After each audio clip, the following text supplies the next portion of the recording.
Þessi var góður. Já, Já, góða kvöldið kæru áhorfendur og velkomin hérna í Borgó í beinni. Hjá mér eru tveir gestir komnir hérna, Bjarni og Sölvi, sem að léku titilhlutverkið í stórsöngleiknum Billy Elliot. En það einmitt viðfangsefni þáttarins í kvöld. Segið mér strákar, hvernig var? Hvernig var að vera Billy? Já, það var einn stór rússipanni, sko. Og þú, Bjarni? Já, það var pakkið, sko. Geggjað. Herru, við þökkum fyrir okkur hérna. Nei, það var alveg klikkað, sko. Það var alveg upp og niður allan daginn, alla daga, sko. Sko, eins og við ætlum að fá að sjá hérna með klippum, baksviðsmyndböndum sem hafa ekki verið sýnt áður fyrir alþjóð, sko. Við erum hérna í byrjun á YouTube og líka á Vísi og svo verður þetta allt aðgengilegt eftir á á Vísi og Spotify hérna podcaststöð Borgarleikhússins og jafnframt á YouTube síðu Borgarleikhússins. Hérna stendur Billy Elliot frumsýnt 7. mars 2015 á stóra sviðinu.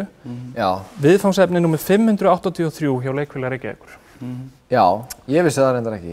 Nei, þetta stendur alltaf hérna. Ekki búinn að lesa það, en já, þetta var alveg klikkað dæmi. Við vorum búin að æfa skilur í ári eða eitthvað.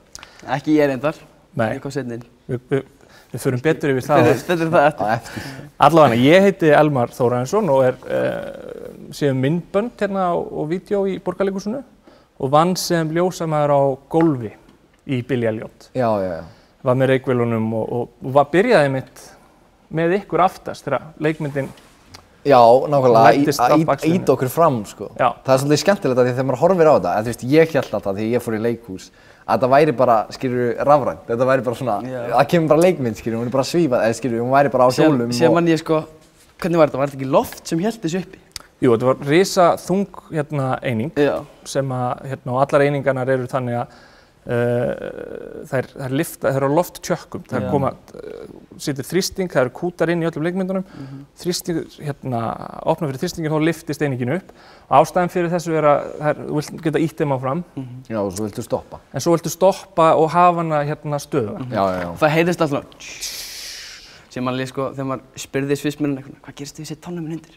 Það voru þeir bara, hún er að fara detta af. Engin annar en Bjarni spyr svona spurninga. Hvað gerist ef ég set tána undir? Ekki gera það. Nei, þetta er góð spurning út af því að sko á sama tíma þegar við byrjum öll hana fyrir aftan, það voru sviðsmennir og tæknimenn og dresser, þið voru með aðstoðarmannsku, Sigurlaugsöru við og Sissa, því hún kom inn í gegnum inn um eldhúsið og allir í stáltá af öryggisástæðum. Fyrir utan leikarana.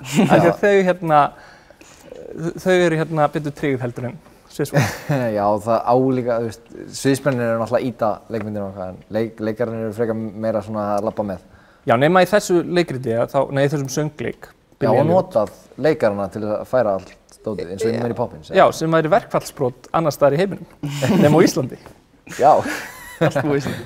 Og það, þú veist, bara að vera að nýta mannskapinn. Þetta var við tölum alltaf fyrir og eftir Mary Poppins. Þetta var eftir Mary Poppins í leikhúsheiminum. Fyrsta svona stóra sýningin eftir Mary Poppins. Fyrsta sko, við höfum oft gert stóra sýningar í leikhúsinu, en aldrei höfum við verið í samstarfi við Disney eða eins og þarna vorum við samstarfi við Universal. Og RFK Studios líka. Já, Baltasar Kormákur. Hann kom þessu öllu á koppinn, sko. Já.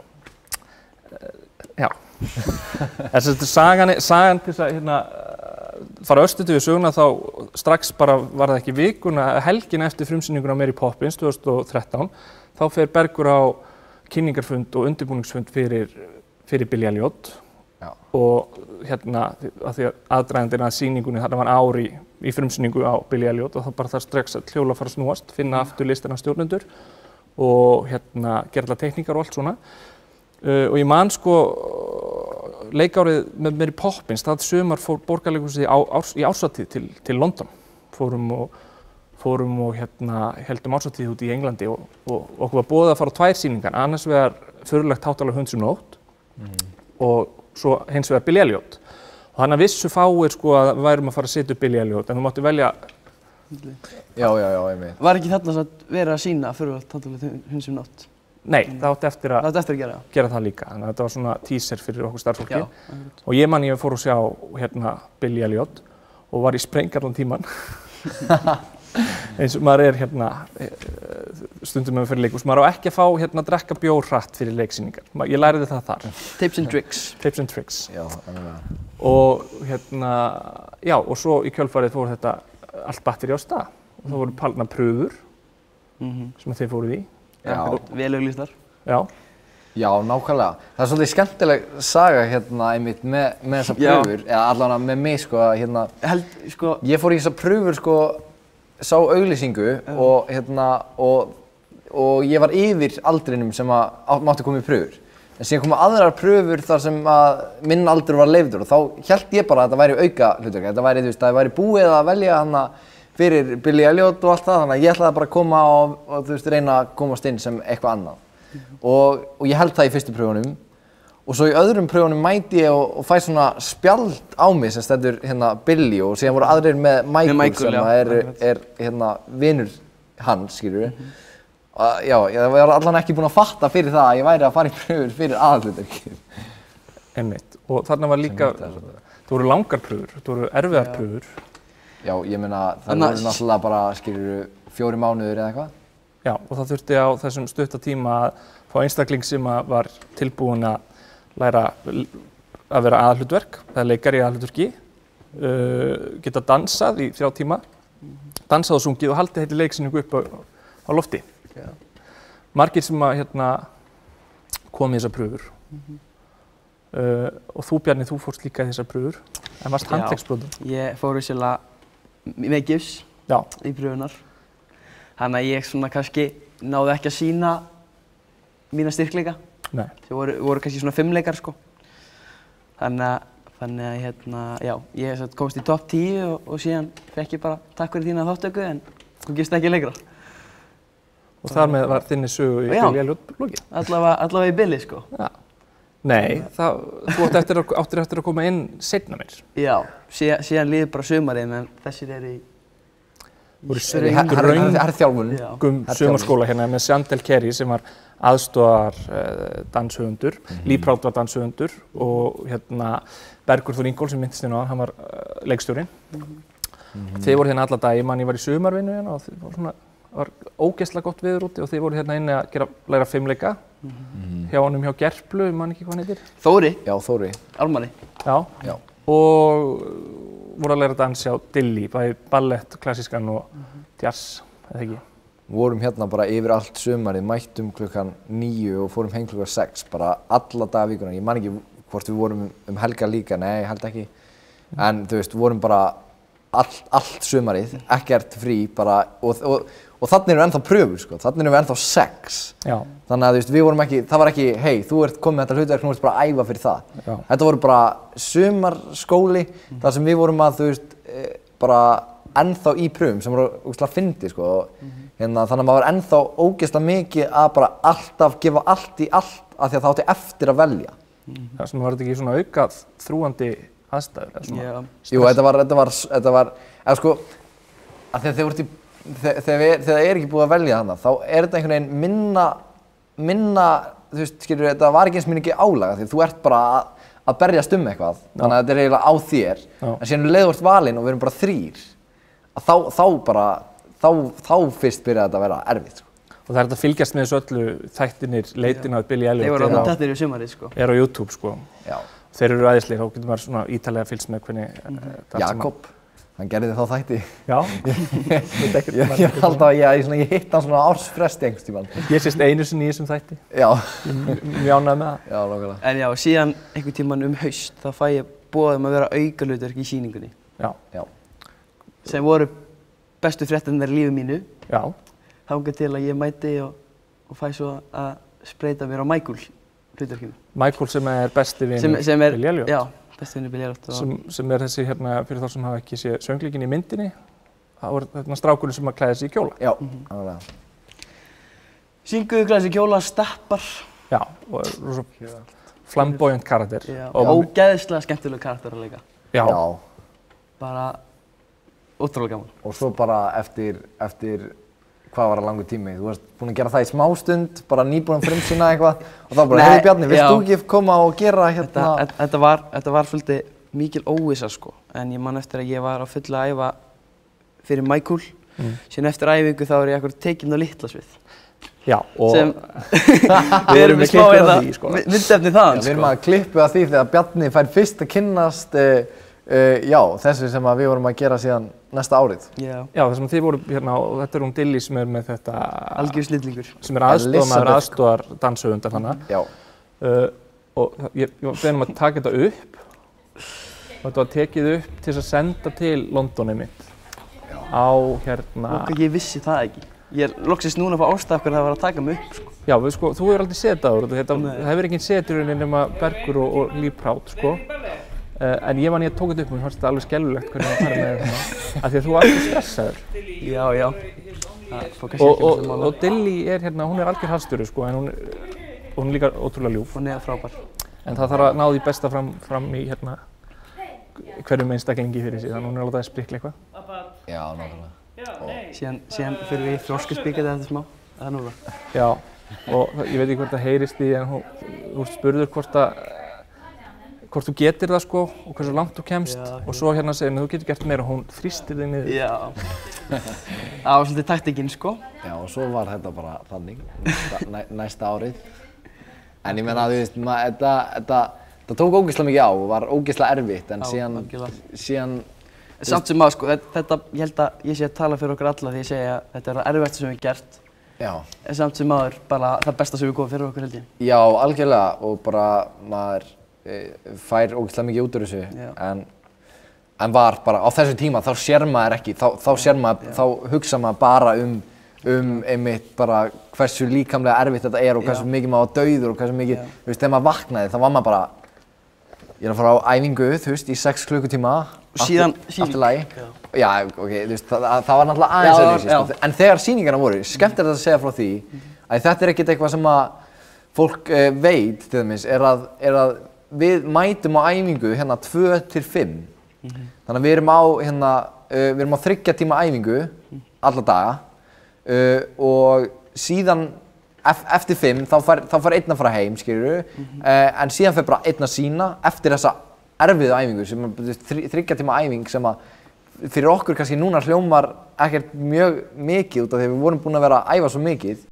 En hérna... Basically 3 tíma uppbytun sko, bara fyrir það sem var að sýna sko. Eftir allt sem maður er búinn að ganga í gegnum, þá eru 3 tímar einhvern veginn frekar lítið sem maður fyndi að því að maður myndi sjá það sem mjög langa og erfiða æfingu en við erum einhvern veginn vorum búin að vera gert svo lengi svo hérna þannig að já, 3 tíma æfing, síðan fær einn að fara heim bara og ógeðslega næs síðan var einn á standby sko. Já, síðan var einn á standby og einn fór að sýna og þessi sem var, þú veist, í húsinu, þetta var svona til þess að passa ef einhver myndi hérna meiða sig eða eitthvað, það væri bara annar, það væri ekkert vesen, það væri bara ok, allt í lagi, hérna, núna tekur þú bara við.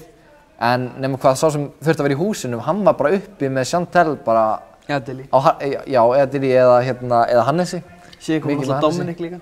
Já, Dom, allt þetta fólk. Og við vorum bara uppi á 4. hæð, sem er þess að æfingasalurinn hérna uppi, að púla, bara þangað til kannski klukkan svona ég veit ekki, 9:30. Já, þá fengum við hlé. Já, en síðan náttúrulega fekk maður aðeins pásur, það var mjög næs þegar maður var svona ekki mikið á æfingu og fekk aðeins að fara niður og spjalla við fólkið. Og það sem var svolítið mismunandi sko við mitt æfingaferli sem Billy Elliot var að ég kom inn þegar það var búið að frumsýna leikritið. Já. Og þegar þið 3 eru búnir í gangi í gegnum þetta og komum með þessa reynslu. Þá er hann að byrja. Þá er ég að byrja, þannig að þú veist, akkurat, í þessari æfingu skilurðu sem var fyrir ykkur svolítið mikið uppbytun. Þá var bara ég þá var Bjarni að deyja með bókina mína sem þið voru við sem sagt hérna okkur er ráðlegt að vera með bók. Já, þetta er tilengstað sko. Ég var að skoða þessa bók. Við vorum með svona þykka bók bara, svona stóra skilur bara til þess að skrifa í og áttum að skrifa bara alltaf eftir hverja æfingu. Allt, bara atriðið niður, bara hvað, allt sem áttum að gera. Allt sem áttum að vinna, bara hvernig áttum að spenna, hvernig áttum að... Já, og hérna, og þetta er bara tilengstað, og þetta er ógeðslega skemmtilegt að ég var að lesa þetta daginn. Og ég náttúrulega er ekkert voðalega góður í ensku. Og þú veist, ég veit ekki af hverju, en þú veist, við máttum ráða hvort við skrifum þetta á ensku eða íslensku. En ég skrifaði þetta oftast á ensku af því þetta var bara svona, við vorum að tala um þetta á ensku eða eitthvað. að þegar maður lesi þetta þá er þetta svona bæði málfarslega og stafsetningarlega bara vitlausasta enska í heimi. Sko mitt var einhver súpa af íslensku ensku sko, því að maður heyrir alltaf þessa frasa alltaf á ensku frá þeim. Já. Og síðan fer það inn í hausinn og síðan maður alltaf bara að skrifa það sem maður er að hugsa. Já, í vitlausri röð. Þannig að þetta er svolítið gaman að skoða þessar bækur sko. Já, og svo er einmitt náttúrulega líka einmitt í þessari bók þá, þú veist, er einhver svona þrekæfingar sem við áttum að gera. Yeah. Og það voru alltaf orðnar, að því að maður var alltaf að bæta sig að þá áttum maður alltaf að skrifa nýju töluna sem maður átti að gera. Þú veist, þú byrjaði kannski á því að gera, þú veist, 30-40 arbeigur, þetta burpees, lalala. En síðan eftir mánuð eða 2 mánuði að þá varstu alltaf búinn að skrifa nýja tölu af því að þú veist, þú ættir alltaf að gera meira og meira. Og þú veist, þetta hækkar ógeðslega mikið. Það er fyndið hvernig árangurinn kemur. Af því að maður er einhvern veginn ekki að... Já, þetta bara gerist bara. Já, búast því að því að þú veist, þetta er einhvern veginn, okkur líður alltaf eins og við séum einhvern veginn bara svona, já, bara svipaðir, skilur, þegar við vorum að æfa. En að því við vorum að æfa bara í 6 tíma á dag og þú veist, tölum það þegar sýningar voru, þá voru náttúrulega sýningar helgar, þannig að við vorum ekki að, þú veist, við fengum voða lítið frí, þú veist, það var alltaf æfing þó að væri ekki sýning. Það var eiginlega þannig sko að mánudagar, það er náttúrulega svolítið bara svona heilaði frídagar í leikhúsinu, það er ekki rétt um mér. Jú. Það var nokkur dagar, en þá var step-on skil. Já, eða einhver æfing. Eða einhver æfing, þannig að við vorum að æfa 7 daga vikunnar sko. Þetta var bara lífið og það er mjög fyndið að því að, þú veist, já, hvað maður náði samt einhvern veginn að vera inn í, þú veist, mér gekk ógeðslega vel í skóla þá, gengur ekki jafn vel núna. Já, algjörlega. En mér gekk ógeðslega vel í skóla þá og... Þetta var svo rosalega mikil rútína sem maður var í, sko. Já, nákvæmlega. Þannig að maður var svolítið bara með allt á hreinu. Já, pluss við mistum náttúrulega alltaf af eftir hádegi eða eitthvað af skólanum. Já, ég svolítið bara svona fattaði núna að eiginlega bara allir, ég var í svona, vorum í svona 60-70% skóla bara í 7. og 7. Já, bara djöfisins meistara sem við vorum. Ég hef aldrei beðið þess bætur. Nei. Bara takk fyrir að láta renna á ykkur og vera með ykkur hérna í kvöld. Fyrir okkur þetta. Já, við erum náttúrulega, já. Og góð skrallir, já. Ég var einmitt að tala það við Ella, því að þegar hann sendir á mig eitthvað, heyrðu, vil ég hérna koma og gera þátt Billy Elliot og eitthvað svoleiðis, geggjað, að nema þá var ég bara þú veist, daginn fyrir, bara kvöldið áður var ég að raka mér hárið, þannig að ég sjáði ég með raka hárið eins og einhver algjör fáti. Hann er bara með Þetta er flott, korona-lúkið. Jú, já, þetta er flott. Já, korona. Já, ég hafði vitið og agan ég halda mínu hári en það er aldrei að vita hvað gerst í sumar. Já, það farið álstóður núna örugglega eftir 2 vikur. Já, ég ætla bara að hafa þetta svona í allt sumar, sko, mér finnst þetta ógeðslega næs. Ég sé þú aflitir hárið þitt. Já, nei, þá... Þú aflitaðir einhvern tíma, Bjarni? Já, maður hefur gert alltaf fjandann, sko. Já. Já, þetta er einmitt skemmtilegt og þetta í hug einmitt, þetta yrði svona barnastjörnur and where they are now. Nei. Þannig sjáum við myndir af einhver strákunum, sko. Þetta er við Baldvin. Já, kannski líka gott að taka það fram að þeir voru upprunalega 3, Baldvin og Hjörtur og Sölvi, svo bættist Bjarni við. Þarna eru við báðir að mæta, sko, við báðir frumsýtum aðeins seinna, þannig að þarna vorum við saman að máta búningana, sko. Ég er að standa upp og sjá þetta. Þetta er skemmtilegt. Þetta er voðalega. Bjarni hefði ekki breyst neitt. Nei. Þannig að maður fór í Íslands Talent. Já, Bjarni og Hjörtur fóru í Íslands Talent. Það var Bjarni, Michael og Hjörtur að dansa og meðan það var sýning hérna. Hann er Chantel. Já, þetta var á Grímunni? Nei, þetta var Gríman. Já, Grímuatrið. Það var... Það er líka hægt að finna það á YouTube. Já, endilega, bara allir. Ef þið viljið sjá eitthvað hvernig þetta kom út og eitthvað, því að það er ekki til einhverjar upptökur á sýningunni, að tjekkið á YouTube. Þannig er dagbókin góða. Já, nei, en tjekkið endilega á YouTube og á Grímuatrið. Það heppnaðist mjög vel. Að vísu að Bjarni bara svona byrja þar, hann er ekki mikið. Já, það er leiðilegt, en það... Fekk að gera eitthvað flikk. Það heppnaðist mjög vel. Já, þetta eru skemmtilegar klippur. Er þetta þannig að lokavídeóið sem hún gerði? Katla Margrét. Katla mamman upprunalega var það Hansa, Jóhanna Vís. Ég fekk þetta aldrei að sýna með Hansu, sko, sem Billy. Og þetta er lokasýningin, hérna Hjörtur á lokasýningunni. Sett skiptið sem við sýndum. Hjörtur. Er hún frá að hitta Hjört? Já. Tóttur líka. Já, Hjörtur er hann hérna. Sko. Þetta Hjörtur. Sjáðu hérna. Þetta Hjörtur. Bara svona... Við höfum mynd af honum hérna í leikhúsinu, ekki ykkur. Það rétt. Þetta mjög flott mynd líka. En greið hérna Bjarni út af ljósmyndarennsli, þessi mynd tekin á ljósmyndarennsli, að það eru ekki margar myndir að þér sem Billy. Nei. Og það eru engar í leikskráni. Nei. Það er ekki eins og minnst á þig hérna. Jú, það er minnst á þig, en ég held að þú sé titlaðir sem eitthvað annað. Þegar þessi fór í prent, þá var alltaf búin að ákveða hvort ég myndi... Já, þá varstu bara að byrja að gera Michael. Það eru ekki einhverja myndir af mér sem Michael að það? Ég bara veit það ekki. Já. Getur verið. Það getur verið, jú.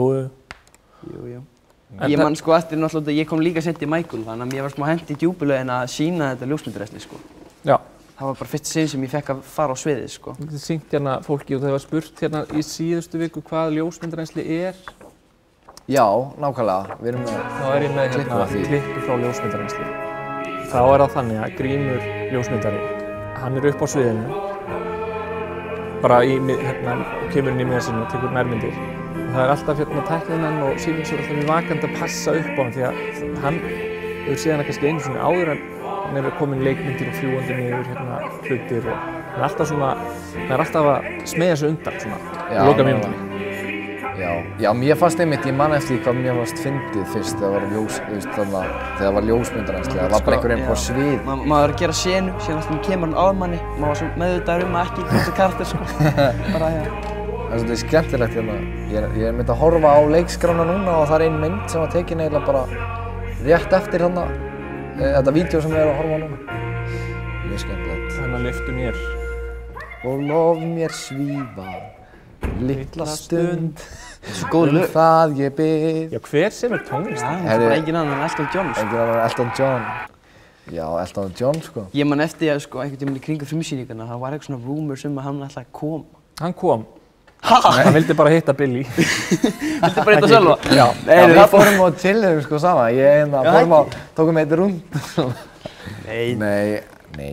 Sko, þetta var frumsýnt á London, á West End.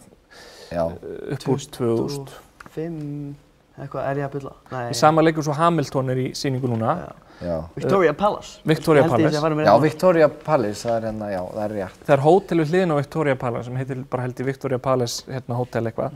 Og það eru svona Billy Elliot herbergi. Ég var ekki gistar og það var innréttað svona. Já, náttúrulega sko, það sem er kannski frábrigðið með þeirra ferli er að sko þeir voru náttúrulega bara í heimaskóla. Já. Strákarnir úti sko. Þá voru þau bara Það var kennari með þeim sem það heitir á ensku Kid Wrangler, a Child Wrangler. Við vorum náttúrulega með frábærar fólk sem passa upp á okkur líka sko. Var Sigurlaug Sara upprunalega? Já, það er mikið fólk í maður. Gía kom inn í þetta líka. Svo kemur Gía, hún er frábær. Og hún passaði alveg upp á okkur út af því að það var okkur var sagt sko, við vissum það náttúrulega, það mátti ekkert vera trufl ykkur, þú veist, eftir klukkan 6, eftir kvöldmat, að þá voru þið bara að undirbúa okkur fyrir sýningu. Já. Og þá mátti ég ekki, ég var skammaður fyrir það, ég mátti ekki vera að grínast í ykkur og ég mátti ekki taka ykkur út úr Sóninu sko. Nei, já, einmitt. Og svo, þú veist, þetta var rosa frábrugðið öðrum svona, þegar þú ert barn í leikhúsi, það er voðalega skemmtilegt. Mæli eindregið með að vera barn í leikhúsi, það er mjög skemmtilegt. En þetta er svolítið frábrugðið frá öðrum sýningum þarna, sko, að við erum ekkert við erum ekkert í einhverju félagskapi eða eitthvað, við erum bara 3, 4 og erum bara einir og fáum voða lítið að einhvern veginn vera með í öllu gamaninu. Þó að þú veist, auðvitað, skilurðu. Já, við vorum líka fullorðna fólki, sko. Já, nákvæmlega, eða skilurðu, þú veist, það er bara það þurfti, skilurðu, af því að við þurftum bara að... Maður mætti bara í leikhús með þetta að maður var að fara að sýna klukkan 7. Já. Og það var bara ekkert annað sem komst að, sko. Nei, þetta er bara... Það var bara svona game day. Áfram. Já, maður vaknar skilur daginn og þú veist, það er bara svona, nú er sýning skilur og það var líka alltaf bara, þú veist... Alltaf telja niður að sýningu. Já, dagurinn snýrist sýningu og bara vikan þannig séð bara... Já, og líka bara kvöldið áður skilur, þú veist, þetta var alltaf bara svona, ég var sem að sofa skilur, alltaf maður sjálfur bara, þú veist, bara snemma að sofa skilur og maður alltaf sjálfur bara, ég er að borða nóg bara og, þú veist, það var einhvern veginn ógeðslega fyndið hvernig það gerist þegar maður fær svona mikla ábyrgð að maður er bara alveg fókuseraður á það að ná því sem maður vill. Komin einhver komment eða spurningar? Það eru komin spurningar. Gunnar Hrafn, sem að lék Michael, Já. Hann að skemmta sig konunglega. Já, það líkt honum. Einhver mynd af hann? George segir, what was the most difficult skill that you had to learn for your role? Já. Heyrðu, ef að svara það svo ensku. Já. Þá fáið þið hérna... We will now switch into the English language. Yes. The most difficult, what? Skill. Yeah. Yes, it's just the dancing, you know. It's the step, wasn't it? Tap dance. Tap dance. No, Like you say in English. I don't think that because við erum kjána að vera að tala ensku hérna. Ég skal segja það bara, ég skal translata það. Nei, það er eiginlega bara erfiðast var bara ballettin, sko. Já, algjörlega. Steppið bara eitthvað sem þú dundaði við og það er gaman að. Það er svo skemmtilegt. Maður var alveg sko, óvenju fljótur að læra steppið, sko. Já. Það er eitthvað sem maður kan drilla, en ballettin er bara eitthvað sem einhvern veginn er aldrei komið. Já. Það er alltaf eitthvað sem þú ert að hugsa alltaf eitthvað sem getur gert meira af, sko. Yes, so the answer is the ballet. It's the hardest. En síðan náttúrulega fengum við líka þjálfun í 5 leikum, sem var ógeðslega gaman. Já, nákvæmlega. Það var líka mjög skemmtilegt. Bjarni náttúrulega var með það eiginlega á hreinu, en við þurftum svolítið sko að ná því. So the gymnastics and the dancing. Já, let's say that. Yes. Já, þá... Sko, ég ger alltaf þegar ég er að tala ensku. Ég reyna að tala með mesta íslenska hreim sem ég get. Til þess að sé ekki hægt að gera grín um hann. Sjáu hann hérna litla Máni. Frábær. Nú var hann að brillera í Kardamúmbænum og... Já, var að klára að gera Matthildi. Var í Matthildi, já. Þetta er einstjarnan. Algjör snillingur. Hann var hérna... Og Emil. Já, Emil líka. Og síðan var líka hann Freyr. Já, Freyr náttúrulega líka. Þeir voru frábærir. Þarna er Hjörtur að syngja. Og hérna... Já. Sko, þetta er hérna, ég er að taka þetta upp og ég er að afsækja kameran fyrst svona. Nei, en já, er hljóð. Það er hljóð á okkur og það heyrist örlítið þannig í honum. Þetta er sko, hann er Lína Langsokkur leikmyndin í bakgrunn og þau eru öll bara í hérna æfingafötum og leikmyndin er hálfpartinn ekki tilbúin og er engin lýsing þarna. Nei. Þetta er mjög snemma í ferlinu. Þarna akkurat er ég aukahlutverki Kevin, sko. Sést með hann og yfir hann og aftast einhvers þar í einhverju hvítri byrju. Hét hann Kevin? Hann heit Kevin. Hann var með eina setningu, ég menn ekki alveg hvað hann var, eitt orð. Já. Sýningunni. Já, það var náttúrulega líka smá pælingar með það hvort að það þyrfti að breyta nöfnunum yfir á íslensku. Eða var kannski ekkert pælingar, kannski var það bara frekar ákveðið hratt en hann er Lee Proud. Og Chantal með iPadinn. Þetta er aðal hérna, já, hún var alltaf, því að vissum að Lee þurfti að fara út, hann er mikið að gera hjá honum, hann er hérna world renowned choreographer og við vorum mjög heppin að fá hann aftur, hann var nýbúinn að gera Mary Poppins, við fengum hann aftur sann í Billy Elliot þegar hann kunni svo vel við Land og þjóð.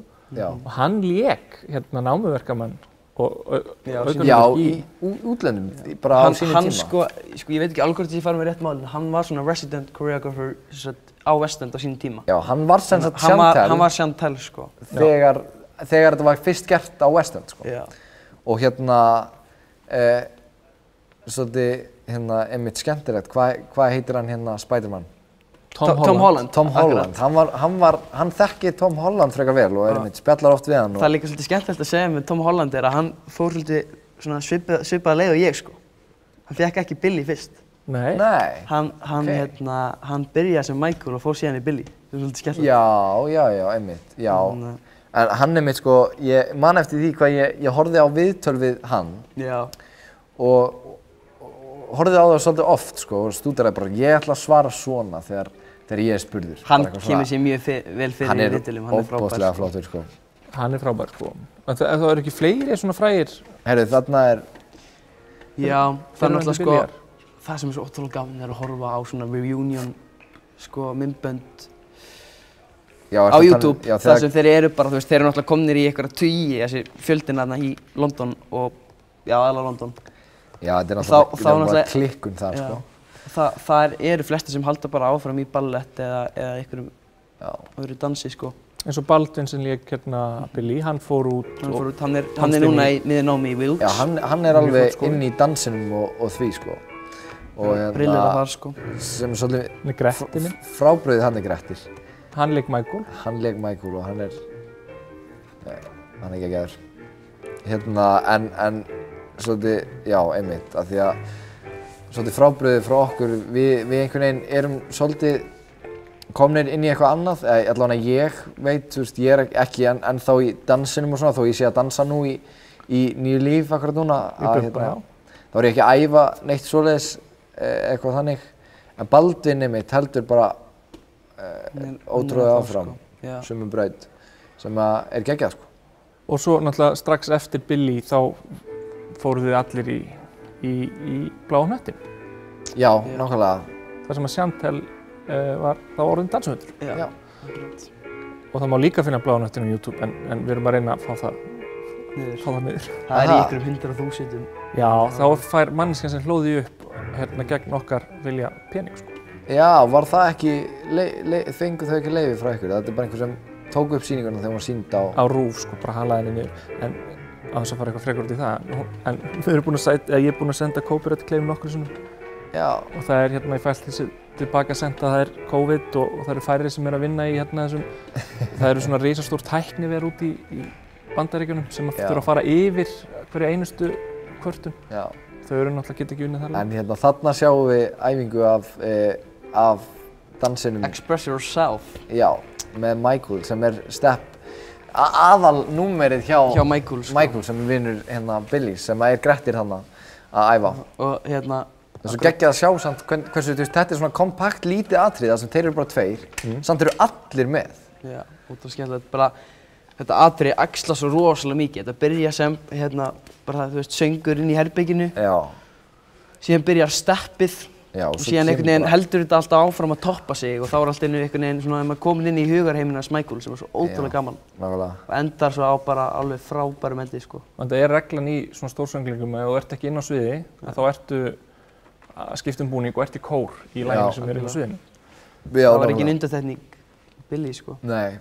Hann er Aggi tónlistastjóri. Já, Aggi er svolítið í að tónlistastýra þessu. Hann var það var full hljómsveit, 11-12 manna. Já. Og þau voru þannig Sölvi, þau voru Reiði dansinn. Í hljómsveitagryfjunni. Já, sem er undir ekki alveg allt skemmtilegt og í Mary Poppins og svo seinna með í Mamma Mia og Matildi, er að við sáum ekki eins og Siggi Flosa, okkar allra besti og Einar Skeving trommuleikari. Já. Fólki sáðu aldrei. Þeir voru bara eitthvað niðri sko. Neðan fylgja að rocka feitt. Ég fekk þá spurningu alveg oft, sko, hvort það væri live tónlist eða hvort þetta væri bara teipi. Hemmi segir að Billy Elliot var skemmtileg og góð sýning og mjög flott. Það er frábært. Hafsteinn spyr hvað tók æfingarferli langan tíma á þessari sýningu?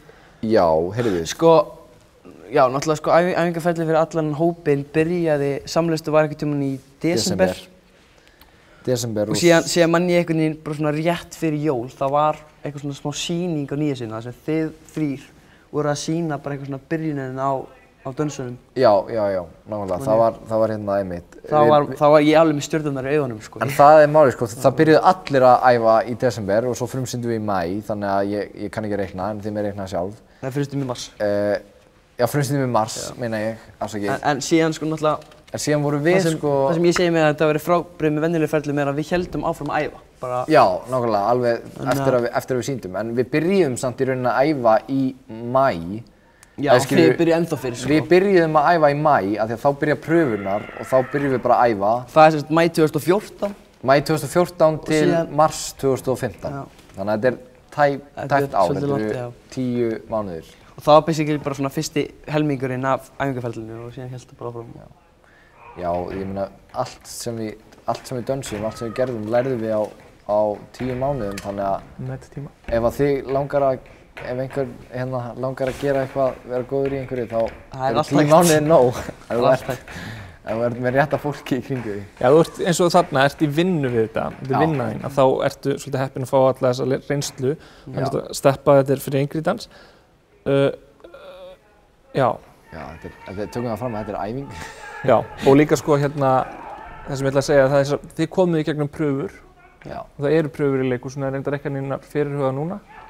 Já. En út frá því eru þið ennþá að leika í dag. Já, fóruð þið í Þjóðleikhúsinu líka í slá í gegnum. Og líka svolítið skemmtilegt að bæði ég og Bjarni og Hjörtur og Baldvin engir af okkur koma frá þú veist, til dæmis eins og oft fjölskylda búin að vera í þessu, eða þú veist, systkini og foreldrar eru eitthvað tengt leikhúsi eða eitthvað svoleiðis. Að enginn á okkur kemur, eða fær þetta, skilur. Þú sjálfur bjóst bara á Þorlákshöfn? Já, ég bjó bara í Þorlákshöfn. Elli var duglegur að stríða honum Sölva manni. Já, Elli alltaf duglegur að stríða honum Sölva. Ég var að sýna honum tónlist á hann og hann var bara, já, þetta flott. Ég er svo involveruðar í livestreaminu, ég bara kemst ekki í það, sko. Já.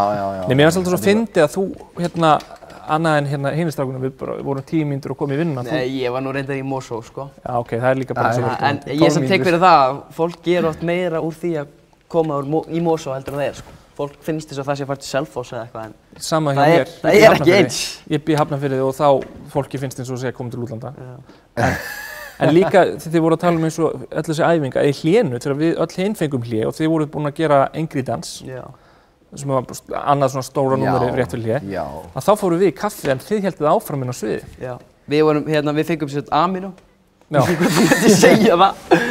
Er þetta bípa fyrir? Nei, Með samþykki foreldra. Með samþykki foreldra. Já, og við vorum að eyða svo mikil orku að þetta var ekki. Og þannig að þú veist, ég sofnaði samt klukkan 10, sko, 11. Því að svo voru það að horfa fram hjá risastórt fjall, það var eftir hlé var bæði Draumaballettinn. Ég náttúrulega veit ekki hvernig þið upplifðu þetta, en mér fannst það alltaf vera rosa númer, sko. Og svo inntökuprófið í ballettskólanum. Það er svolítið sprengjan, sko. Og það er svolítið erfitt af því að það er bara 20 mínútum áður en sýningin er búin. Já, svo þarf að loka. Þannig að öll sýningin er eftir, þú byrjar sýninguna og öll sýningin er frekar allt í lagi. Þú veist, ekki líkamlega erfið, hún er líkamlega erfið, en þetta var það eina sem var, nei, þetta var ekki þetta var það sem var erfiðast og það er alveg í endan sem að gerir þetta töluvert erfiðara en að því við vorum að tala hléið að sko út af því að þetta var svo yfirþyrmandi að taka þetta eina erfiða atriði í endan að ég tók upp á því sem er mjög skrítið, ég veit að ógeðslega heimskulegt að nota pásuna sín í þetta en það er 20 mínúna hlé, ég tók upp á því að fara í hléið, fá mér smá borða, skiptum föt, fara upp á 4. hæð og taka einu sinni þetta erfiðasta númer. Bara til þess að athuga hvort það væri allt saman? Nei, bara til þess að losa stressið. Bara, já, ég er búinn að gera þetta einu sinni í hléinu. Já. Af því að þú veist, þetta er ekkert, þetta er allt bara eitthvað í huganum. Þannig að þú veist, ég gerði það bara til þess að því það var svo stressandi að bara gera þetta ógeðslega líkamlega erfiða atriði. Að ég bara þurfti að fara og gera það einu sinni áður en ég gerði það hér. Ég get ekki ímyndað mér hvernig þetta er sko, út af því að maður svo á sama tíma eða hvort það hafi verið árin á undan og voru að gera Hamlet og Hamlet er stærsta rulla Shakespeares. Já. Og Ólafur Darri gerði það feiknaði vel en þetta var, þú veist, hann meira þess að var kvíðinn fyrir sýningu, þú veist. En með að við hvað Billy Elliot er stórt, að þá við tölum alltaf þetta er svona Hamlet söngleikana. Já. Þið eru að gera svo mikið. Algjörlega, sko. Það er líka bara svo fyndið maður man svo mikið bara rjóman af ferlinu, sko, eftir á. Og ég man svona eftir þegar maður kom bara af æfingum og var búinn á því og maður langaði svolítið mikið bara að gefast upp stundum. Þótt maður gerði það ekki. Þá var fólki í kringum alltaf að segja bara já, en þú veist, myndi bara hvað þetta er ótrúlega reynsluríkt fyrir þig og hvað þú myndi alltaf taka frá það besta, skilur við. Það er það sem maður man, sem er svo rétt, sko. Og Kristín Orradóttir, fyrirgefðu? Já, það er bara það sem ég segi. Hún spyr, hvað var það mikilvægasta sem þið fenguð út úr því að taka þátt í Billy Elliot? Sko, ég hugsa stundum það, sko, ef ég gat Billy Elliot, þá get ég allt. Já. Það er bara svolítið svoleiðis. Já, nákvæmlega. Ef þú getur Billy Elliot, þá kemst þið gegnum allt. Já, þetta er ógeðslega fyndið, því að við fengum ógeðslega mikið út úr að gera þetta, sko. Já. Og en síðan einhvern veginn, já, maður var alltaf að pæla í hvað það væri erfið og ég veit að þetta er ekkert endilega tengt þessari spurningu en þannig að maður þurfti alltaf að passa sig að tala ekki of mikið um það því að þú veist, þegar ég er með eitthvað geggjað, ég er með eitthvað geggjað flottan bíl og er eitthvað, já, hurðin er eitthvað léleg samt þannig að ég veit ekki alveg mér þetta frekar sökkað, sko, þá skilurðu reffan sem ég er að búa til hérna? Nei, ok, heldum áfram. Já, þú veist, ég man náttúrulega bara eftir að sko, náttúrulega, þú veist, þráttur við fjórir, Baldvin, Hjörtur og Sölvi, við vorum allir mjög góði vinir, þá vorum við samt alltaf, skiljum, þú veist, og vorum allir að gera eitthvað besta. Og sem skiljanlegt og það myndaðist oft svona lúmsk samkeppni þannig að maður vildi aldrei eitthvað vera að sýna það að maður væri að bugast, sko. Já. Mér myndi segja að þið hafi gert það bara mjög vel. Já, og síðan var það kannski svona fyrir en eftir og það sem maður kannski svona byrjaði að tala við hinna og þá... Voru þið að upplifa þetta líka?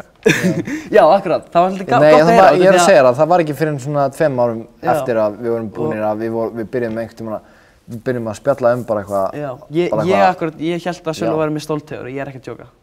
Ég held það líka. Þú veist, þessi strákur var magnaður á Ísuferli sérstaklega og líka hinir 2, sko. Þið voruð allir ótrúlega góðir en þið voruð alltaf náttúrulega sikkvora manneskjan, sko, og voruð báruð alltaf eitthvað nýtt á borðið, þú veist, þið voru fjölbreyttir. En ég er sammála með Sölva, mann fannst hann alltaf vera bara eitthvað svona út allt, sveimhugi, svo sýndi hann þessa sýningu og bara rokkaði það. Að meðan þið voru, eins og þú varst einbeittari. Var ég ekki einbeittur? Nei. Þú veist, einbeittur á sviðinu, en ég man... Þú skilaði þínu, það er nú. Þú skilaði þínu, en þú veist alltaf, þú veist hvað ég er að tala um.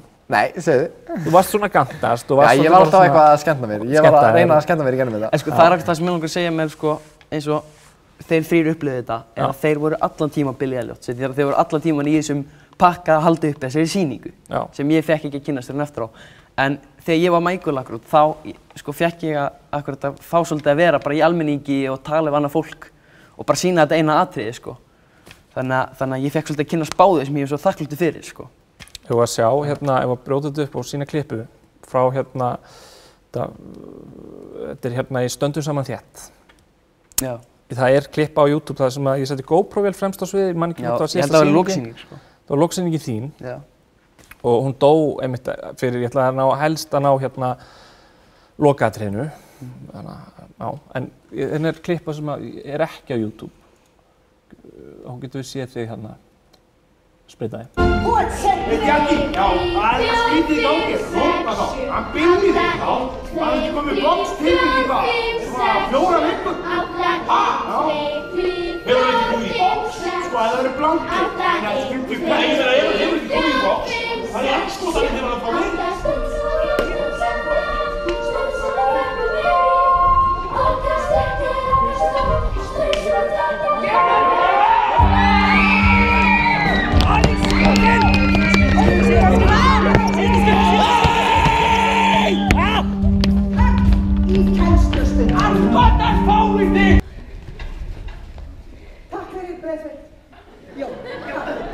Og 5, 6, 7... Svona já! Sýnum helvita í dag! Það fyrir önnur!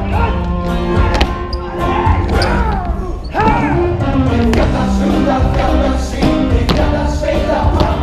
Við skulum bæði brjóti ykkur og berja ykkur í hann. En hræðilegt, en dömulegt, við hræðum þessi orð. Hlutið ykkur aftur heim í það fúlu orð.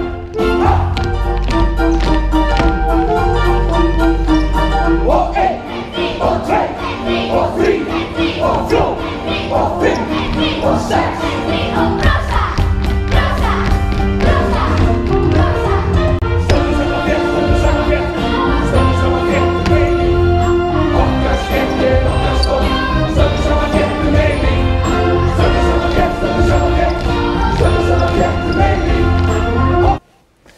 Já, þetta er hérna á Stöndum saman þétt, sem að endar á þú tekur snúning þarna í lokin. Já. Við sungum alltaf baksviðs Bjór og Baileys. Veitum Eilíf. Bjór og Baileys, nei hvað? Bjór og Baileys. Bjór og Baileys. Bjór og Baileys. Já. Það var Karl Ágúst Úlfsson sem að þýddi þennan texta. Og við sem vorum að vinna á sýningunum vorum alltaf að reyna svona tvista hann aðeins til þess að hafa gaman á hann, sko. Já. Frábær þýðing, sko. Já, mjög góð bara. Mjög fín. Já. Nei, en þetta er auðvitað eitt af þeim svona skemmtilegri atriðum sem að ég allavega gerði, sko, því þessi atriði eru svo góð á þann hátt að maður er að, þú veist, dansa og gera, skilurðu, þú veist, eitthvað flott. Og maður er líka að leika, en með dansinn þú ert ekki að gera eitthvað sem þú ert að deyja við og þannig að þú getur bara notið þess og þess vegna er það svo gaman. Þetta á, þú veist, ég man líka eins og hana reiðidansinn sem kom fyrir hlé, er að, þú veist, hann var hann var samt alveg mjög erfiður og þú veist, hann tók mikið á en þetta var bara einhvern veginn, þú gast gert hvað sem Já, þetta var mikil útrás sko. Já. Og þú veist, og það sem var líka svo fyndið var bara einhvern veginn að það leika var svo auðvelt út af því að maður fannst balletinn svo erfiður. Já.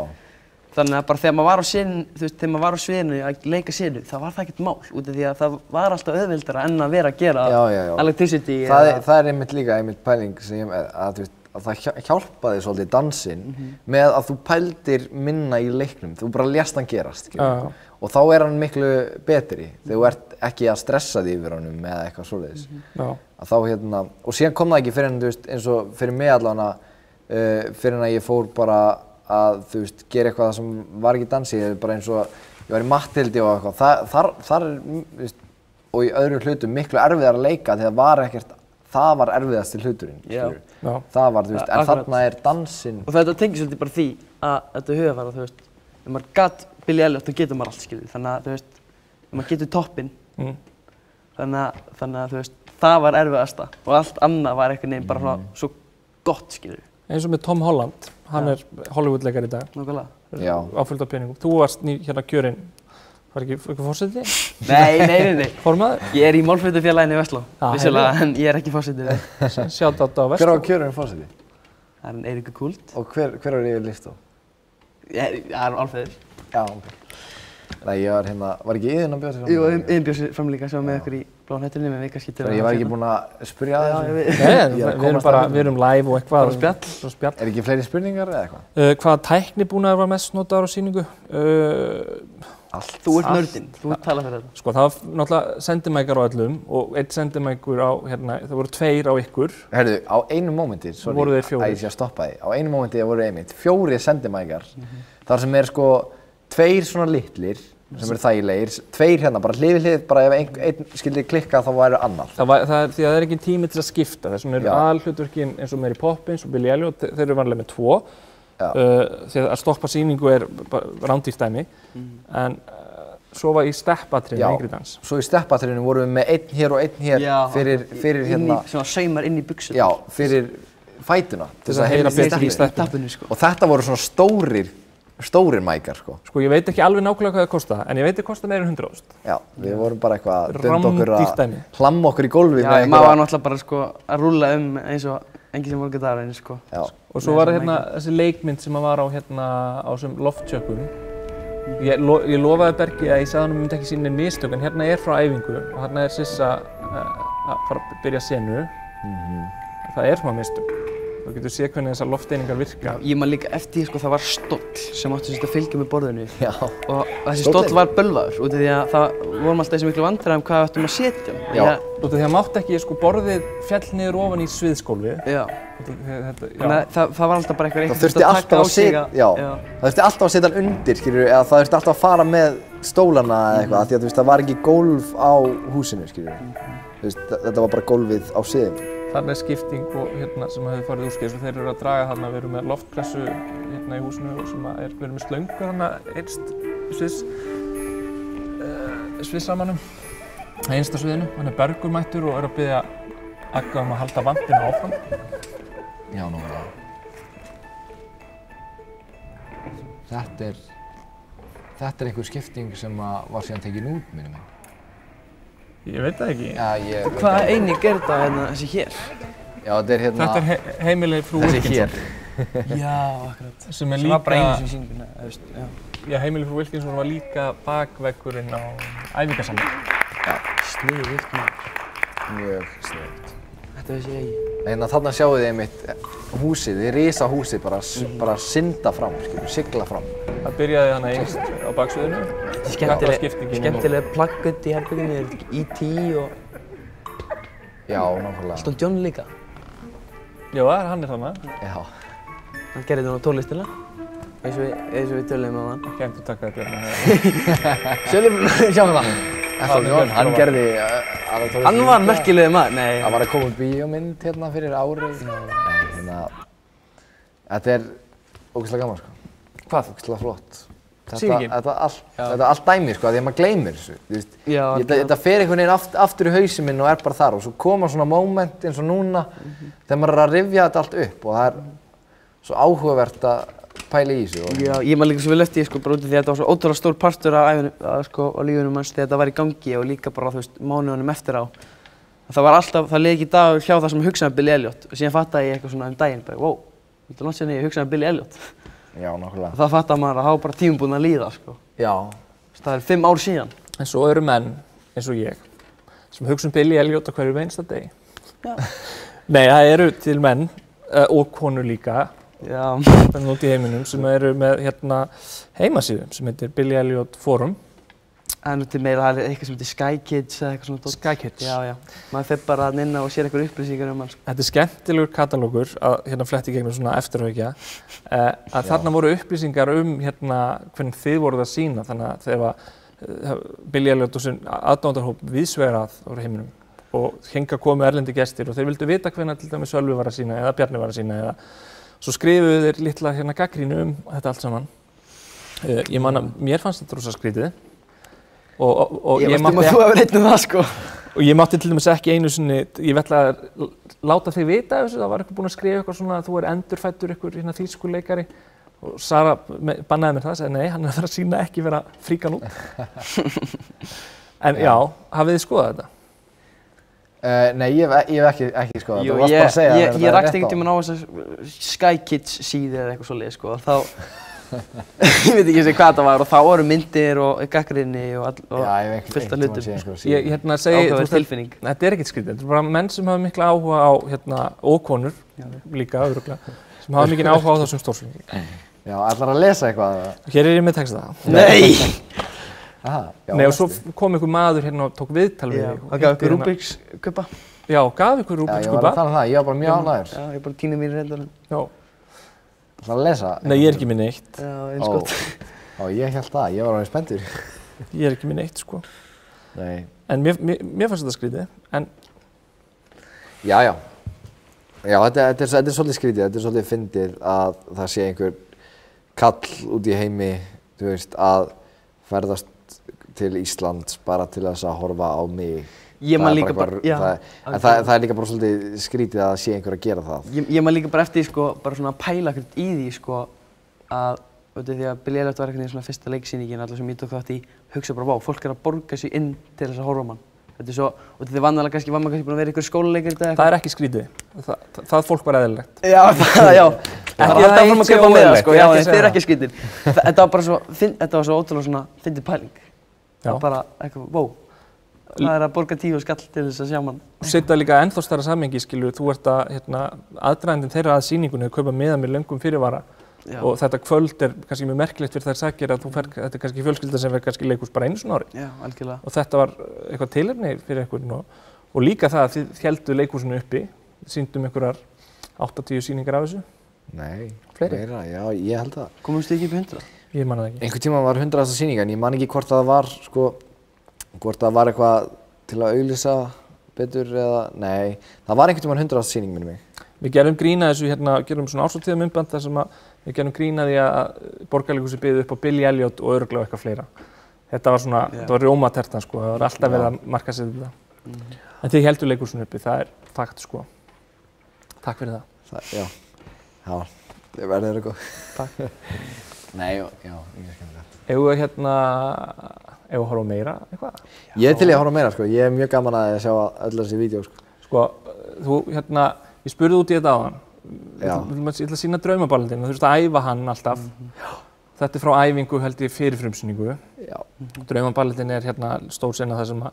Er það í bíómyndinni líka? Já, það er einmitt. Það er í bíómyndinni nema ég veit ekki hvort það er bara hann einn að dansa inn í köldum íþróttasal. Já. Og svo endar á því að pappans kemur inn og hann byrjar einhvern veginn, já, þetta er Michael vinurinn er að horfa, hann er að biðja hann að sýna sér hvað hann er að gera, hvað hann er að dansa. Já, það var ótrúlega skemmtileg. Já, í bíómyndinni þetta er ógeðslega skemmtileg sena í bíómyndinni. Pælir í, sko, maður var 10 ára og maður var fullur. Já, þú voru að leika. Við fengum þau skilaboð við áttum að vera tipsy, sko. Já, fólki fannst það skemmtilegt. Það var gaman að leika sig með það. Það var svolítið skemmtileg lína, sko, Michael fór í Split.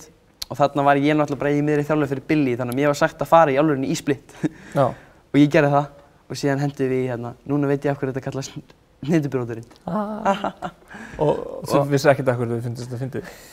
Maður alltaf vissi þetta væri fyndið sko. Já, því að maður fékk svolítið klappar í meðri sýningu sem er besta tilfinning í heimi. Já, þetta var svona icebreaker sko. Þetta var ótrúlega gaman að segja setningu og allir salurinn klappaði sko. Já. Sko í flugkerfinu hérna, þá er þetta allt automatískt af flugtölvu sem er hérna fyrir aftan okkur, nema að þetta flug þurfti að vera handgert. Já, út af því að, já. Ég held að hafi verið út af, bæði þetta var einn punktur sem þurfti að fara, geta sveigt stig fram og tilbaka yfir sviðinu. Já, og svo var líka bara að því að þetta var svona motion, skilur. Mikil nákvæmni. Fara upp og það er ekkert hægt að gera það með tölvu, skilur. Það væri hægt ef maðurinn sem var að sveifla manni var líka tölva, skilur. Já, þarna var þetta verið bara að horfa á hann hérna, Kalla. Já, þetta var lífrænt. Þetta þurfti alltaf að vera, þetta gæti aldrei verið eins. Þetta gæti ekki verið í tölvu, þetta þurfti að vera in the moment. Já, þannig var Toppi á hliðarsviðinu að Diddi gerði Nei, og Toppi líka. Já, hann gerði þetta líka. Hann gerði þetta einhvern tímann. Og svo endar þetta á því, þið sjáu eftir, þið svona Já, förum alveg. Farið í svona spíral alveg upp í hérna eftir sviðsamann. Og það, sko, stundum var mér bara flökurt að horfa á þetta. Já. Lentu þið aldrei í því? Nei. Nei, við vorum alltaf uppfullir af amínó og vissu ekkert hvað er hérna. Ef að horfa á þetta? Út úr dópaðir. Já, gera það. Kíkjum á, þetta er Sölvi að æfa fyrir Dream Ballet.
Það er skemmtilegt maður. Það er ekki gaman. Gaman að horfa á þetta sko. Einmitt, af því að við vorum að tala um þetta áðan með þessar stöllur. Þetta eru skrítnar stöllur sko. Við vorum alltaf klæddir svona í húsinu.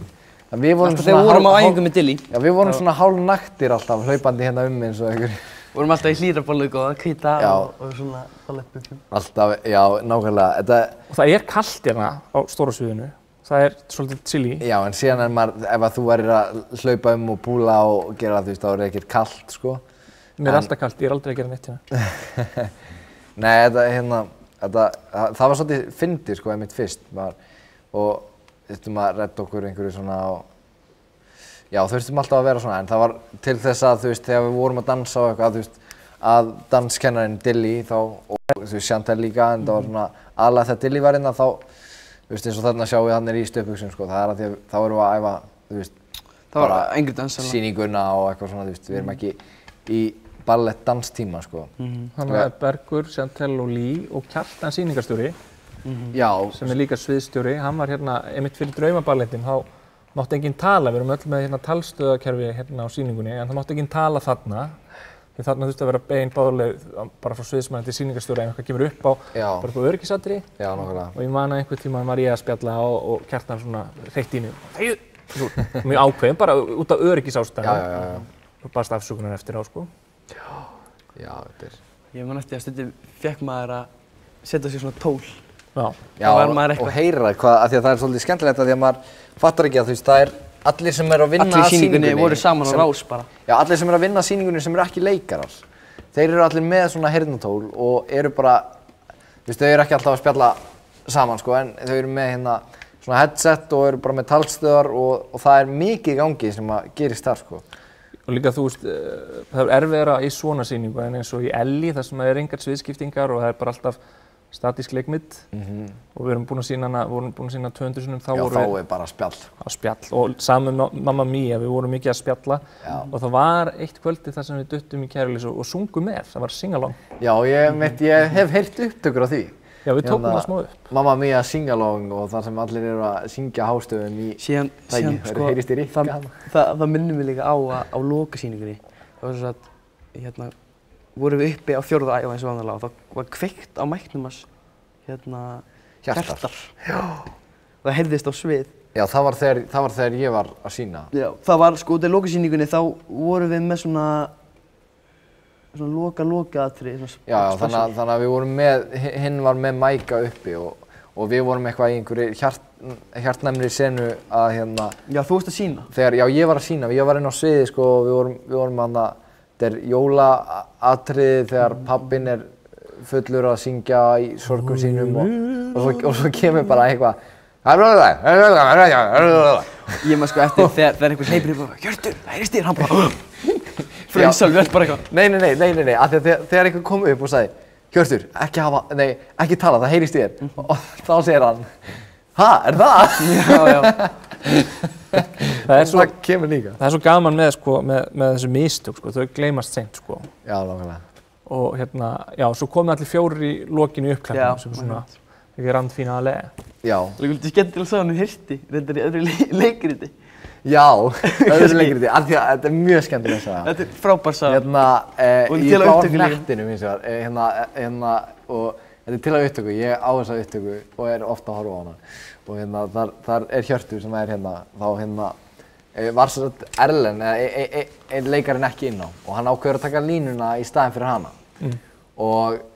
Hún ljómar svona, nú ríður á að við stöndum saman. Og hann segir náttúrulega bara, nú stendur á að við ríðum saman.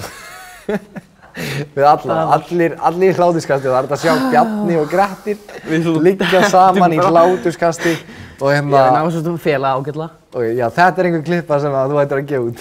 Nei, ég segi svona. Var það tekið upp? Já, þú sendi mér þessa klippi, þetta var upptaka af sýningu. Nema þetta var ekki það eina sem hann sagði, sko. Hann sagði líka eitthvað, nú verður allir að flýta sig og fela bur. Nei, eitthvað svona rugl bara. Sko, og það sem finnir þegar maður er í sýningu, þá svona lærir maður svona semi-textan í öðrum. Já. Þannig að maður er svona sem, og þess vegna sko, hérna, út af því að ég var búinn að sýna sýninguna svo lengi þegar ég lærði Billy hlutverkið. Já. Að ég, einhvern veginn, þurfti bara að skimja úr handritið einu sinni og vera eitthvað, þetta er ekki svona, þetta er svona. Já. Þá var maður bara með þetta. Já. Og þetta var bara komið undir með þetta var bara textinn, sko. En svo hjá hirtið mitt, hann var búinn að læra textan bara ekki alveg. Og hélt að hann væri með þetta. Já, en þetta var mjög skemmtilegt moment. Það var bara gaman. Þetta var bara hlegið þessu. Já, þetta var bara skemmtilegt. Og það er aldrei... Og svo áhorfendur eru vanlega að taka aldrei eftir svona mistökum, sko. Nei, nákvæmlega, þetta er bara eitthvað taka alltaf eftir minni en maður heldur, sko. Já. Svo á frumsýningunni á Billy Elliot, þá gleymdi ég að taka kæfuna með mér einhvern tímann og mér fannst það rosa skemmtilegt. Kæfuna sem amman er að leita af, pasti. Já, sem amma er að leita. Eftir tíma þegar ég var að leika Michael, þá gleymdi ég að taka með Barbie-dúkkuna í jólasveinuna. Já. Og síðan hann basically sko stýsti það að hann fékk einhverja fótboltapeysu en hann skiptir henni út fyrir hérna Barbie-hjúkku. Já. Og ég var ekki með Barbie-hjúkkuna.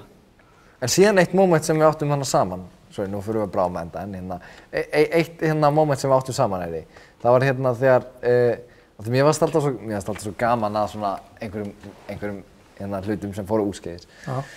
Að hérna einhvern tíma var einhver löng svona snúra inn á sviði, manstu eftir þessu? Sem var eftir inn á sviði? Já, fyrir fyrir Dream Ballet, þú veist, þetta var einhver snúningur og hún var ennþá inn á sviði, bara eitthvað löng, svona þykk snúra, bara eitthvað. Já, ég veit, þetta var snúran sem fór í reikvélina inn í, Margaret Thatcher. Já,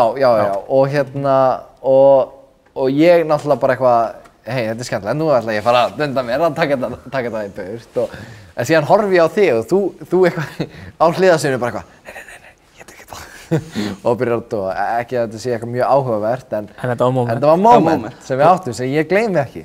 Og þegar þetta líka gerist, það voru ein snúr inn á sviðinu en þá erum við að fara að opna sviðsgólfið, það er fyllast alltaf reyk, þið sjáuð ekki á gólfið, það er bara þurrís og það fer allt í panikinn á baksviðinu sko, í smá stund. En það er bæði gaman en maður vill helst ekki að gerist en það er svona heldur maður að það er eiginlega aðalega gaman skilur fyrir mig af því að þetta er ekki eitthvað sem kemur mér við. Nei. Ég ber enga ábyrgð á þessu þannig að það skiptir ekki máli, þetta er bara eitthvað svona já þetta er gaman, þetta er snúra, það er best að taka hana og allt svona og meðan sýningarstjórinn er kannski eitthvað svona það var að ná þessari snúru út hún er... Svo fer þetta í skýrslu, það er gerð sýningarskýrsla sem leikstjórinn og leikurstjóri og aðrir listarinnar fá senda til sín allar deildir ef að snerti þær deildir þannig að þetta er svolítið svona á mánudeginum þá vita allir að þú gleymdir einhverju snúru inn á sviðinu og þetta er skrifað niður og þetta er svolítið mikil keðjuverkur sko sem maður átti sig ekki alveg á. Nú er ég allir og Nelli snúru, alltaf á snúrunni, hvar er Elli? Gleyma snúru. En þið munið kannski ekki texta en munið einhver dansspor úr sýningunni? Ætlarðu að láta okkur dansa? Ég ætla ekki að láta okkur dansa en þú veist, þið voru að rifja upp eitthvað áðan. Við vorum að gera það hérna áðan sko en ég var einmitt að segja líka áðan að svona mánuði eftir að sýningar hættu þá var ég á æfingu með Dilly sem er ballettkennarinn sem er og hún tekur upp ákveð bara taktu bara Dream Ballet gerðu það bara einu sinni sem ballettsennan þegar sem við vorum að horfa á hann og segi það bara já taktu það núna bara aðeins hita upp eða nota það bara til þess að aðeins svona koma líkamlega í gang og hún setur bara lagið í gang og við erum að tala um svona mánuði, 2 mánuðum eftir að sýningar hætta og síðan stilli ég mér upp, ætla að fara að byrja og svo bara ger ég fyrsta sporið og svo bara búið. Var búin að gleyma öllu. En þið voru 2 í senu, getið hjálpað hvort öðrum sko. Já, með þessa stepprútínu. Express yourself. Ég man hana ekki. Nei, akkurat. Þið voruð að gera eitthvað hérna áðan. Já, við vorum að dansa hana hendi það, nei. Rafmagnsdans. Nei, allir að gera það. Inntökuprófadansi, ég ætla ekki að gera það en hann er, þú veist, ég man hann alveg og ég gerir rosa skemmtilegt hvernig líkaminn fer líka, þú veist, ég er ekkert þetta fer allt í muscle memory, sko. Gera það ef þú vilt það. Dansinn minn er ekkert alveg uppi en það er skemmtilegt hvernig líkaminn fer alltaf á einhver rétta stað þegar maður gerir þetta. En það, nei, ég ætla ekki að gera það. Horfið á, farið á YouTube og skrifið grímuatriði, þá getið þið séð okkur dansa. Já, getið þið séð þetta hvernig þetta var almennilega. Já. Ekki einhverju svona hálfgerðilegu útgáfu. Það er enda þetta dítilum sem minnum alltaf, sko. Já, já. En, núna þurfum við að ljúka þessu. Já. Það er hérna frammi í almenning sem er Grænaherbergi í leikhúsinu er innrömmuð mynd með ykkur 4. Já. Hirti, Bjarna, Sölva og Baldvini. Hún er árituð og hún heitir Sölu. Nei. Spjóndi. Getum við prófað. Það sem að þið skrifið kvittuð undir þennan texta. Við erum óendanlega þakklátir fyrir alla hjálpina, vináttuna, hlýorðin, hvatninguna, matinn, knúsið, leiðbeiningarnar, veganestið og allan stuðninginn sem við höfum fengið í ómældum magni frá starfsfólki Borgarleikhússins og öllum leiðbeinendum okkar. Já. Við bara erum hjartanlega samlað þessu. Já, standið ekki með þessum orðum í dag? Já. Spurning. Ég bara er óendanlega þakklátur fyrir tækifæri sem ég fengi í þessu húsi, sko. Já, þetta er náttúrulega bara... Þið skrifuðu ekkert. Þið voru 10 ára. Nei, við fórum ekki 10 ára. Þetta var 15 ára eða eitthvað, 14. Þetta var gert, þetta var eftir sýningar, má ég sjá þetta? Já. Þannig að þetta er, nei, ég man ekki hver það var. Það er ekki bara eitthvað svona... Nei, við vorum bara ákveðið hvað við ætlum að segja, síðan skrifaði náttúrulega mamma okkar eða eitthvað. Nú er ykkur fundir. En við skrifum undir þetta. En nei, Hér er þetta sjá hvernig við umvilja skrift. Við ákveðum hérna alveg, já, ég er náttúrulega... Baldur með bestu, sko. Já, þeir vil ég sjá. Þetta er mjög óáhugavert, en er þetta autofókus eða? Sérstu þetta? Já, það sést. Þetta svolítið skemmtilegt að mynda okkur öllum 4. Ertu rétti myndavél eða? Já, þetta rétti myndavél. Það væri nú svolítið fyndið. Ef það ekki fleiri spurningar, krakkar, hérna í þessu livestreami, erum við ekki búin að taka allt fram? Ég held það, ég veit það ekki. Senda einhverja spurningu akkurat núna og við svörum. Það er endilega að fara yfir, við hefum ekki mikið farið yfir chatið, sko. Nei, hérna, voruð þið ekki loftræddir að vera þarna upp í herberginu? Það var náttúrulega... Upp í herberginu? Ég held að við vorum að tala um flugið. Jú, en ég var...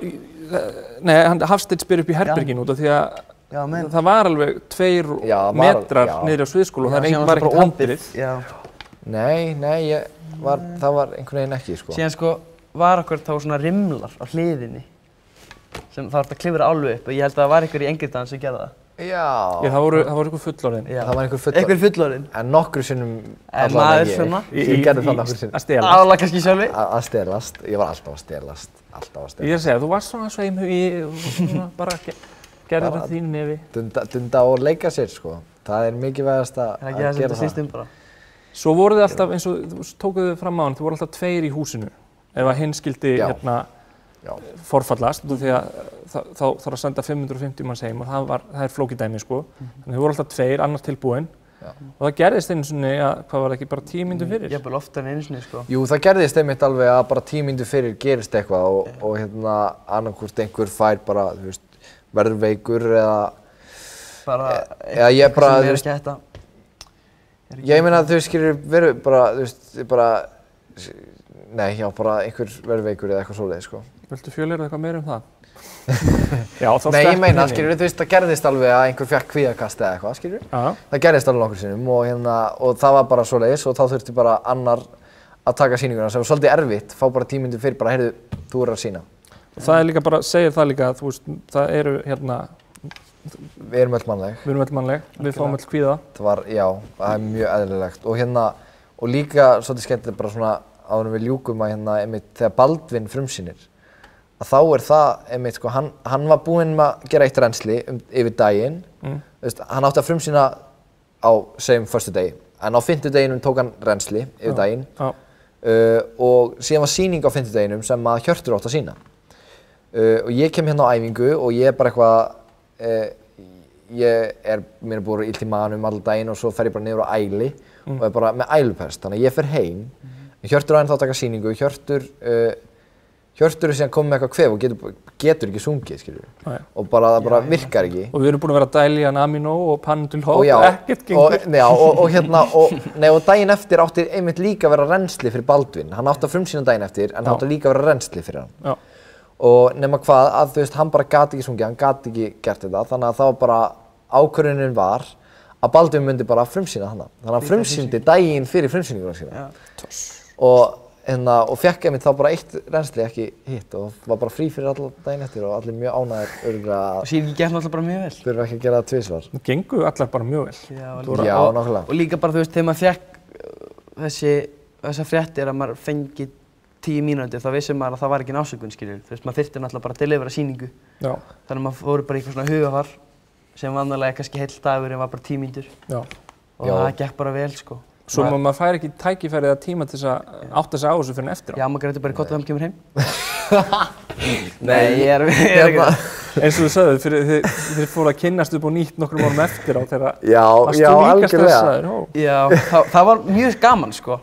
Já, ég var alltaf svo, ég var einmitt allt mikið í það að passa að enginn sæi að mér fyndist þetta erfitt, sko. Og þegar ég byrjaði að segja Bjarna þetta, þá var hann bara, ég hélt bara að þú væri bara, þú veist, sagði þetta og ég hélt líka bara að Bjarni, þú veist, væri bara eitthvað svona, það væri ekki auðvelt fyrir Bjarna, þetta var alltaf eins, sko. Þetta var líka rosa mikið á æfingu, bara hver gat haldið lengst í planka, skilur. Það var aldrei bara eitthvað, nú ætla að halda svona lengi, þetta var bara hver er að fara að vera bestur. Já, þetta var bara, heyrðu, nú erum við að fara að gera planka í 3 sem er svo svo mikið snill, út af því að maður bara, þú veist, maður var aldrei komið með þetta. Nei. Og þeir eru náttúrulega með forskot líka þegar ég kem inn, ég náttúrulega bara horfði svo mikið upp til þeirra, sko. Já, en þau samt... sem var svo mikið gulrót fyrir mig að bara reyna alltaf að komast nærri þeim, sko. En samt, skilur, þetta var svona, við ætlum að gera 3 mínútna planka núna sem er nógu erfitt fyrir, en síðan var bara reglan búin að vera svo, þú átt aldrei að vera fyrstur að hætta. þú skilur þannig að 3 mínútur var búnar, síðan heldum við bara áfram, bara þú þurftir að vera síðastur. Þannig að þetta varð að svona, þú veist, skilur 6, fyrirgefið. Þannig að ég ætla bara að halda svona.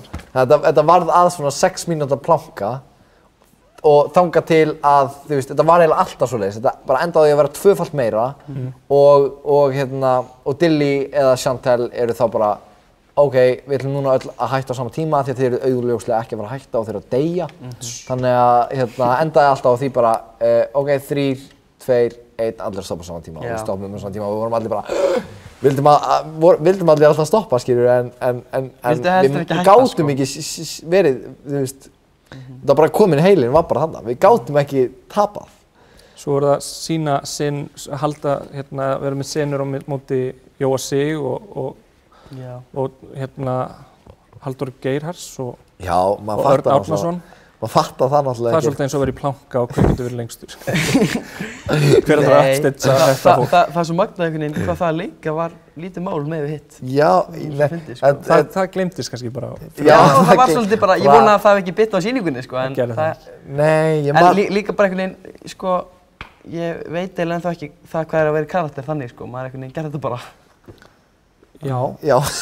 Það var líka að þjálfa ykkur upp í það. Já, sérstaklega eða þú veist, einhvern veginn, það var ekki beint hugarfarið, maður svo mikið bara gerði þetta, það bara, maður var kannski bara í karakter, bara. Og svo, ógeðslega fyndi núna ef maður bara eitthvað, þú veist, já, ég var að leika á móti öllu þessu fólki þegar ég var bara eitthvað lítill og var bara ekkert að pæla í því, sem er náttúrulega gott, skiljur við. En þú veist, þegar maður bara svona aðeins fyrir að pæla í hvað fólk þetta þá er þetta alveg, Já, ég var mikill leikursnörd, sko, fyrir, safnaði leikskrám og svona. Vissi eiginlega öll árin hvernig þeir útskrifuðust, nei, ég sé svona. En þannig að það var alveg magnað að koma inn í þetta, sko. Já, ég var kannski á saman tíma akkurat öfugt við þegar ég vissi voða lítið hver var hvað. Ég vissi eiginlega bara, var bara einhver sveitastrákur, sko, sem pældi aldrei nokkru. Með sixpencerinn og... Já, með sixpencerann, sko. Nei, ekki alveg þá. Þannig já, gaman að heyra að þið komið heilbrigðir út úr. Já, þetta virkaði á endanum, já. Já, svona nokkru leyti maður svona smá skrítinn alltaf en... Já, það hefur ekkert breyst. Er það ekki allir? Jú. Er það ekki allir? En herðu, takk hérlega fyrir spjallið, strákar. Já. Gaman að fá okkur. Ég hef ekki hitt þig, Bjarni, bara eilengi. Allt og lengi. Þú fórst náttúrulega við Þjóðleikhús þannig slá í gegn. Já, við fórum Ég fór líka. Ég, Sölvi og Hjörtur meðan Baldvin var úti í Vilks. Já, við erum alveg búin að vera að halda áfram. Bjarni náttúrulega átti að vera í Kardamómubænum núna. Síðan bara var hann of busy. Nei, það er bara... Formennskan, nei.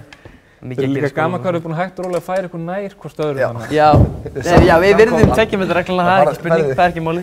En Hafsteinn, næst á morgun ætlum við að vera með samlestur á stóra sviðinu, í Borgó í beinni. Ég veit ekki alveg á hvað stykki, sko, en við verðum alveg fram í júní, veit ég, að streyma. Þannig að þið viljið koma og rifja upp dansinn og vera með steppkennslu. Getum við haft eitthvað livestream? Allir sem að vilja það gera like á þetta. Like á þetta, eða þið viljið fá strákan aftur í livestream. við erum að búa til þess að dagskrá hérna. Já, ég meina við fengum Nokko Lime fyrir að koma hingað. Já, ég borgaði fyrir hann. Nákvæmlega, ég er ekkert mótið fann hann, sko. Nei, skulum redda því. En ef við endum bara á uppklappinu, þínu Bjarni, svo förum við bara í logoið og köllum þetta gott. Takk fyrir. Takk fyrir. Takk fyrir okkur.